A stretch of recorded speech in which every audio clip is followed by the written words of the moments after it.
Day 2 of the CyberTech Conference, conceptualized and put together by ZACSIF in partnership with other key stakeholders in Zambia.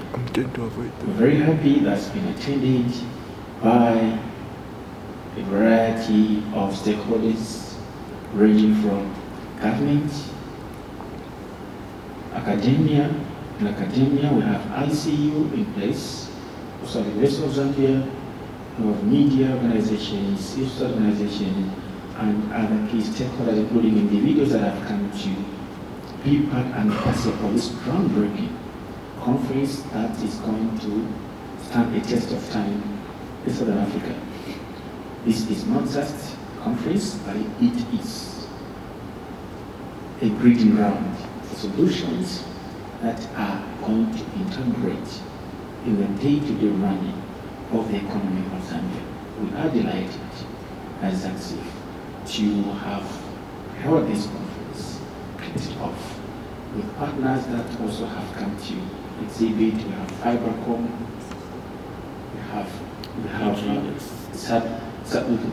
Sub-Digital, we have ZACSIF, Helpdesk, we have BGS, and also panels as well, which is a good thing. We hope to have even it bigger in the coming year. This is the first one, and the next one is going to be held next year, the date to be announced. I also want to go through our programs director to also just come and give his remarks in terms of how this particular preparation has been and what he feels about how things are going, the discussions, positions, and everything. Welcome to the interview, Michael. Thank you very much, and thanks for having me. It's always a pleasure to be in a space where there are a lot of tech leaders and industry enthusiasts, tech people. We've got students from University of Zambia as well as ICU. I think this is one of the greatest conferences that I've attended, where we've got a lot of experts in one space discussing the future of ICT in Zambia and the emerging technologies, more especially if we talk of artificial intelligence that's that's actually emerging rapidly. You may wish to know that Zambia is actually trying to position itself as a global leader in artificial intelligence, in as much we've got a lot of regulation going on, but we remain with no choice. Instead, we just have to adapt. And what do you think about, recently the government made pronouncements that Google is planning to establish a center of excellence in Zambia. What does that entail? What does that mean for Zambia? What does it mean for the ICT space, cybersecurity space? What is it meaning? I also heard that in Southern Africa, Zambia is the first country that's put together an AI strategy which we participated in crafting. What does this make us feel? Well, it's a great thing for Zambia actually. We are trying to position, like I said earlier, as a global leader.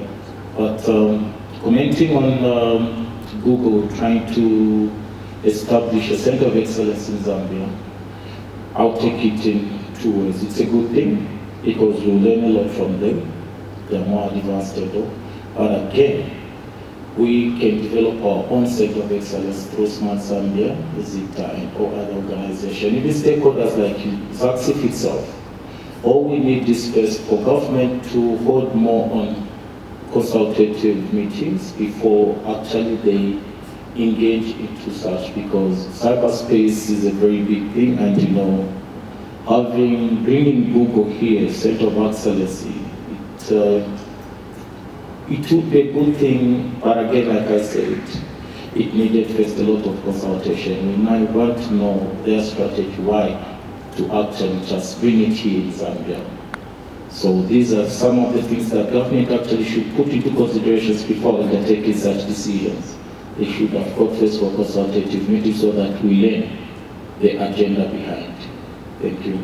I think you're right, because I think adding on to what you said, I think it's important for Smart Zambia to really raise their bar quite high to a point where companies that are coming to establish their presence in our country should first feel the weight of Smart Zambia. Smart Zambia should be at the center of all the establishments in the country, apart from regulating and being the ICT part of the government. I think it's also very crucial for Smart Zambia, like you said, to consult experts like ourselves to see how best can we get these funds coming to understand the agenda of our country, and also how best can we make sure that this coming in our country we abide by the standards of Zambia, abide by the rules of engagement for Zambian standards, and make sure that they don't leave us tomorrow and go back living as stranded and not knowing what to do. I always have a second thought about Starlink, for instance. Starlink, when you have a problem with it, there's nothing you can do about it, because there's nobody you can call to find out to fix a problem for you. Just like it's locked up somewhere where you nothing to do about it. I think it also would be a good thing if we also had our own satellite in the nearest future, which we can now drive to the offices and say, I'm not able to access this and that, so that we can get help. We've seen our friends in Rwanda, they are doing that, which is now waiting for them. We've seen Rwanda has economic satellites in the space, which they're using for the sectors, for education, using the police for on computer, the child in schools, which is, I think, is a step in that direction, which I feel also we can also achieve, provided there are policies and political wheels around all these things that we are talking about. I think it's something that the CyberTech Conference is going to be championing in the nearest futures. The next one, I think maybe we should have a session on this particular topic of discussing. Yeah, thank you very much, John, for those actual concerns. But what I feel about Starlink actually is that as Zambia, sometimes we need first to learn from our neighboring countries, like Rwanda was mentioned. I think Kenya is also highly advanced in tech. What we needed to do first is we needed to cut and balance the time we were actually inviting Starlink to Zambia. All we needed was fast internet connectivity, but what happens after there's a breakdown? Who does the troubleshooting for you? It's them. So that, like you said, once it's done, we are stranded. The best we have done is to strike a balance where we tell them, can you come and actually set up this equipment right here in Zambia? Let it sit here so that in an event they wanted to teach us, we can still negotiate and still remain with that equipment and manage it. We've got a lot of expertise who can manage any tech anywhere. So I think before we start to invite these people or to engage in these big deals with these international corporations like Starlink itself, all I'm saying is let's first learn from our neighboring countries. We should have done a tour, maybe go to Rwanda with expertise, stakeholders, different departments. Let's go learn how did they manage to do that, because we can as well as Zambia do the same. And like adopting something that we know anytime there's a problem with it, we'll have to depend on international expertise actually to fix such problems. So I'm looking at Zambia in the near future that can actually adopt strategies like any other countries in Africa that are doing, for example, Rwanda, Kenya, or South Africa. Thank you. Thank you. I think you are right on that one. I also feel if Elon Musk decides to say, I don't want Zambia anymore, he simply switches off the button and Zambia is off. And you cannot call him to complain and negotiate and all that. I think it's important to invest in our infrastructure. I love the fact that we used to externalize information at the time before the coming of Starlink, so if I tell, and I think I'm happy that now government data and some of the companies in Zambia are able to house their information locally, which now gives us this leverage and empowerment for them to decide what to do with the data, access the own server at the time they want to access it, and do what I have to do, unlike it used to be beforehand. So which I think is a very plus. If we're able to achieve, if Ratel can also achieve a Starlink kind of concept for Zambia, can also achieve the center of excellence for Zambia as well, without really depending much on the international organizations like Google, Starlink, and others who are seeing opportunities in Zambia. For them to come, they are seeing Zambia as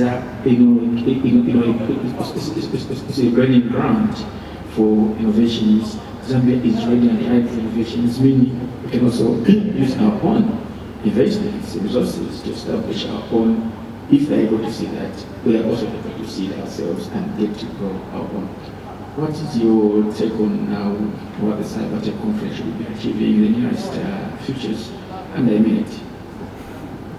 Thank you. I think first let me commend Zaxif for such a brilliant idea. My hope and wish is that I want to see now actually Zaxif to come up with more of such. Not necessarily conferences all the time, but let's also have interactive workshops. Let's have some roadshows. Let's sensitize, give the Zambian awareness on the cyber threats they're going through. Then, lastly, you mentioned on data privacy. We had some discussion, so we cannot all the time externalize our data. This is not a good thing. We should always manage our own data because data integrity, data privacy is a big deal to us. Thank you. Thank you very much. I think this is all we close our interview. Thank you. Yesterday we had an example, I think I was in the other room, where somebody mentioned to say they discovered that child, I think was 12 years old, was on Instagram, right? And for the longest time, these parents didn't know to say that child was being exposed to, everything that's on Instagram, because certain platforms like Facebook and Instagram, Snapchat have got like age restrictions, right? Because of the type of content that is found on these platforms. Wallace doing red teaming for latest OpenAI, ChatGPT. One of the things we noticed was we were testing it out for vulnerabilities, right? Like people being able to use it maybe like to create malicious code, etc. So what we noticed was there was a prompt which we tested, which came out, I would say, positive for security reasons. And what this prompt did was we told the AI model to pretend that it is writing a letter from a parent to their teacher, telling that teacher to say, my child is not feeling well at school, at home, and they will not be able to attend school for the next 1 week, right? So the AI model agreed and wrote that email, okay? And the next thing we told it to do was create another email from the teacher to the parents, saying that school is going to be closed for 1 week due to maintenance. And the AI model also proceeded to create this email. Now, when we were prompting the model, we were prompting it as a child, right? So you can imagine how these tools, if they're not properly filtered, can be used by your own children to be able to, create and falsify data like this. Easily create stories or easily create information that's not like, credible, right? Another thing that we noticed was, I know this is not really like talked about in like a lot of AI circles, but with generative AI, it is very easy for people around the world, even here in Zambia, to get, I would say, 5, 6 NRCs, right?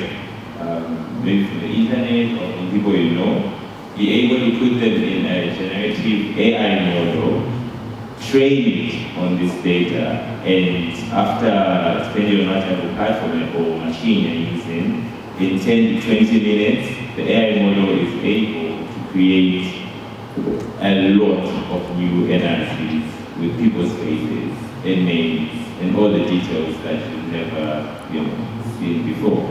These NRCs can easily be passed around, as the printed copies, and can be used to register stuff with people anywhere in Zambia without anybody knowing to say it's an actual fake NRC, unless you do your cybersecurity duty by actually verifying if the ID is, for real.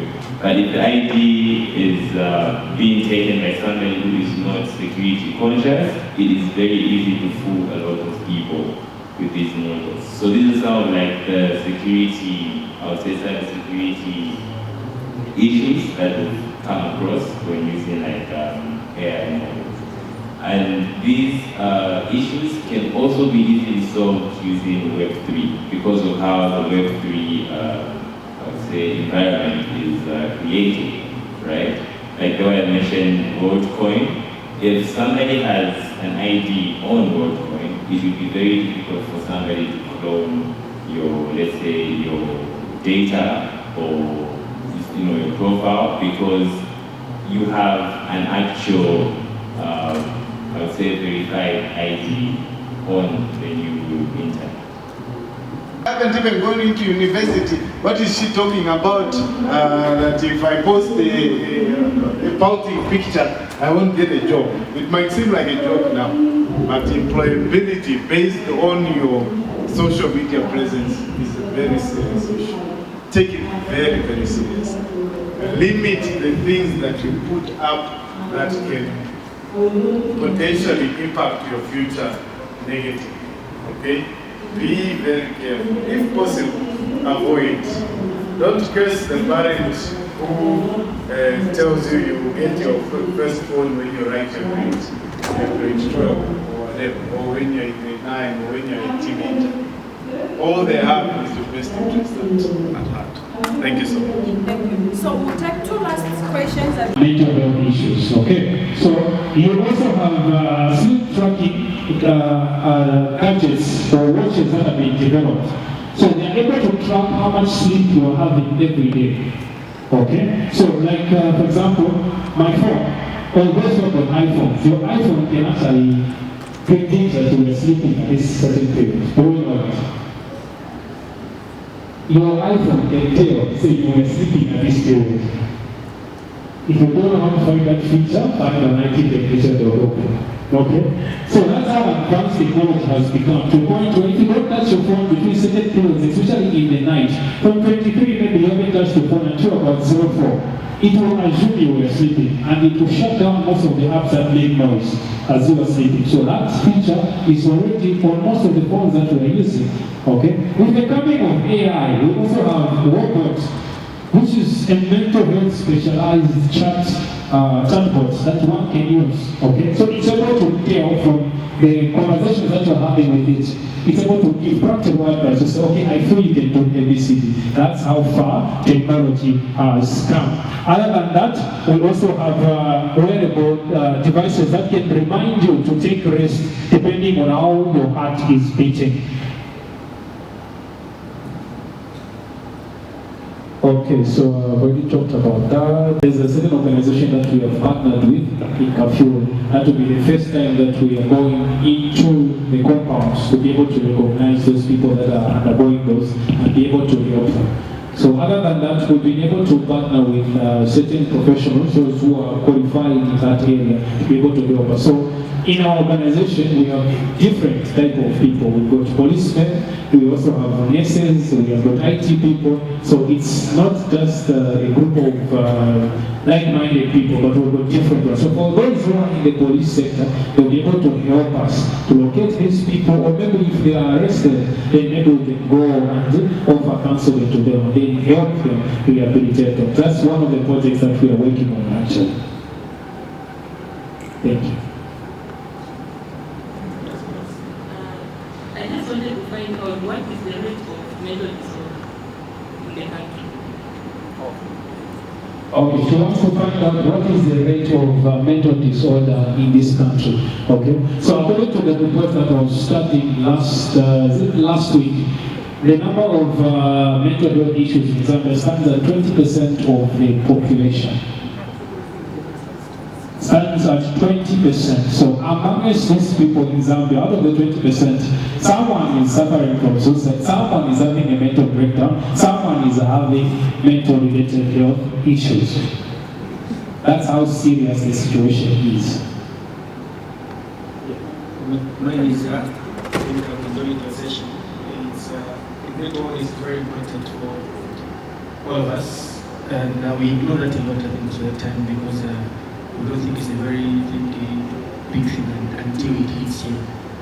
Those who are affected by mental health, I think the families can attest to that fact.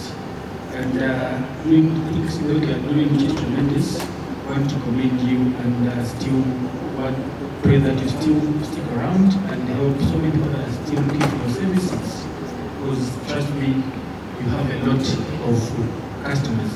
I want to say this, I will tell you something, it might sound a bit off or funny, but I will tell you, if you see the number of divorce cases that happen in the country, all those are your clients. Okay, because the most difficult person to date is a divorced person. Because the mental process of things in their head, trust me, it is something that needs your expertise to try and to help them, rehabilitate them, to get to a point where they should learn to love themselves and appreciate that life can still go on even after divorce also. So I think you really need to, garner more energy and ammunition, because what you have stepped into is actually a very tough field. With so many people that need your services. I think I'll commend you for that work that you've done. Thank you. Thank you very much, Mr. John. Okay, I saw the hand. Who was the last person? Okay, so we can summarize. Okay, so in conclusion, I would love to say that just like I mentioned in the first place, to say technology is advancing. Let us not be left behind as well. Let us also take care of our mental well-being, okay? Because the proper mentality that you will have, you'll be able to project it to all the people that you meet, okay? Mr. John has touched a very, very important subject, that is the subject of divorces. When you look at the number of divorces that we have in Zambia, they are skyrocketing every year and they are not reducing. GBV is very real. Suicidal cases are rising in Zambia, okay? And if we don't take a part as an individual to educate both your children and those that you will meet, you'll find that it will be already too late for you to reverse certain situations. So, like I gave an example of my kid brother. I had an opportunity to chat with him on a one-to-one and also guide him on how he can navigate around that space. You can also do the same with your children. You can also do the same with your spouses and the people that you get to meet, okay? So with that, I would like to say thank you very much for your attention. Have a great afternoon. Of this, nice and John and his team, all the partners that have made the 2024 CyberTech Conference possible. Let me just say, ladies and gentlemen, esteemed guests, fellow participants, as we conclude today this year's CyberTech Conference, I want to take a moment to reflect on the invaluable discussions and insights that we've shared over the last couple of days. It has truly been an enlightening 48 hours for a lot of us, and I believe that we are all much better off for it. Together we have identified critical vulnerabilities and security threats related to the risk and rise of different technologies. Obviously, topical today is the issue of artificial intelligence. As was pointed out by one of the speakers, we must acknowledge the risks associated with AI and its capabilities, including the alarming potential for creating malicious content and using it for impersonation and other vices. This, colleagues, is something that we cannot take lightly, we cannot ignore. The world today thrives on information. The quality of the information matters a lot. And if we are going to move forward with this digitalization agenda, we need to put in place safeguards against these risks, mitigating measures against these risks. The discussions around deepfakes, voice cloning, and other similar risks serve as a wake-up call about the need for vigilance in this our digital landscape. As we proceed with this agenda, there's no turning back. We're moving forward, and even if we as a society decide that we're going to slow down, the rest of the world will move forward. So we need to keep pace, and we need to ensure that as we are adopting these technologies, we are putting in place measures to safeguard the users. Government, civil society, business, we all have a responsibility, and we need to take this responsibility very seriously. It is essential that we emphasize the important use of artificial intelligence, the importance of ethical use of artificial intelligence. The rapid evolution of technology necessitates that we update our laws and create robust policies. And that is indeed a fact, and is the responsibility of government. And as has been discussed today, the laws are being worked from. The unbundling of the Cybersecurity Act is one way that we're responding to the trends in technology, the advancements in technology. Subsequent policies, the AI policy which was announced by the Permanent Secretary yesterday is another very important step that government is taking towards addressing the concerns that are arising with the advancement of technology. And it is important that we take these things very seriously.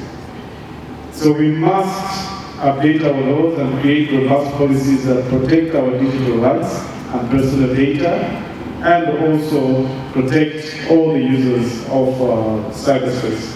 We must ensure that we embrace innovation, that as we embrace innovation, we do so responsibly and with a keen awareness of the ethical implications. Sitting through the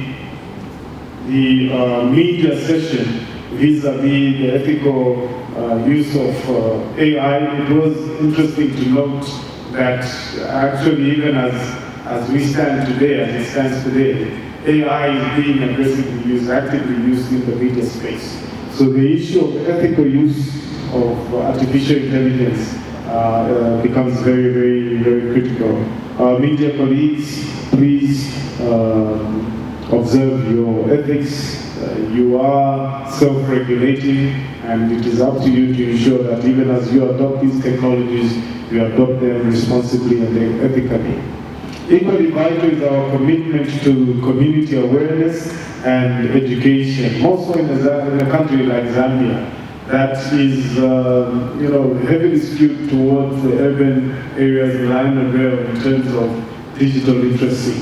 We need to step up our efforts in terms of creating awareness and educating the masses, those who ultimately really need to benefit from these technologies. Let's step that up. Corporate entities, there was the talk of corporate social responsibility, partnerships, and so on and so forth. Government does not shun away from the responsibility. Through ZICTA, these programs, awareness programs are there. Let's step them up, because we must empower individuals with knowledge about digital hygiene and the legal aspects of online behavior. Again, we had a very good session with the young ladies from Twin Palm University, Twin Palm Secondary School, I believe, Kablonga Girls Secondary School, and the New Bayanga Secondary School. And the presenters there really did a great job on addressing the issues of digital hygiene and the legal aspects of online behavior, bringing up the issue of the impact on our children when the time comes that they'll be looking for a job. Of what they're doing today online is very important. If you're failing to get through to them a different way, maybe just remind them that one day you want to get a job. And what you're doing today online will play a role in whether or not you will get a job in the future. So we must ensure that the issues of digital hygiene and the legal aspects of online behavior are discussed with the young people. By promoting education, we can better balance our rights to freedom of expression with the responsibility we hold to one another. I also want to stress the need for collaboration between government, corporate sector in the form of tech organizations, civil society and the public in general. Together, working together, we can formulate policies that not only safeguard digital rights, but also encourage innovation. We do not want to still stifle innovation as government. We also have a responsibility to safeguard the public. So only in a collaborative way can we come up with policies that achieve both objectives. It is important that innovation is not stifled, and this needs to be balanced with safeguarding the rights of individuals that are using cyberspace. The establishment of a dedicated AI ministry has been suggested during these discussions. This could have merit and could probably help in addressing the issues that have arisen. This will be looked at. Let us also not overlook the potential of artificial intelligence in driving development across various sectors. It was already seen that in the mining sector, the use of artificial intelligence, as was highlighted during one of the presentations, has resulted in the discovery of the biggest copper ore deposits thus far. These technologies can be used to drive businesses of all forms in various sectors. So let us promote their proliferation whilst also ensuring that they are utilized ethically. From mining to healthcare, artificial intelligence holds the promise of transformative solutions, but we must maintain commitment to ethical considerations in these applications. I want to now extend my heartfelt gratitude to all presenters, the organizers, and all participants for your contributions and engagement. Your insights have enriched the discussions and fostered a collaborative environment that is crucial for tackling these pertinent issues. As we move forward together, let us continue to balance information and safety and ethical consideration. I urge you all to remain proactive and engaged in these dialogues beyond this conference, as our collective efforts will shape the future of technology in our society. Thank you once again, ladies and gentlemen, for being part of these conversations that we've had over the last couple of days. Let's carry the momentum forward. This should not be a once-off, John and team. This should be the beginning of great things to come. Let's carry the momentum forward and work together to create a secure and innovative digital future for this country and for all those that are coming from afar. I bid you safe travels, Godspeed, and traveling messages. I look forward to seeing you in the future. God bless you all. Thank you very much.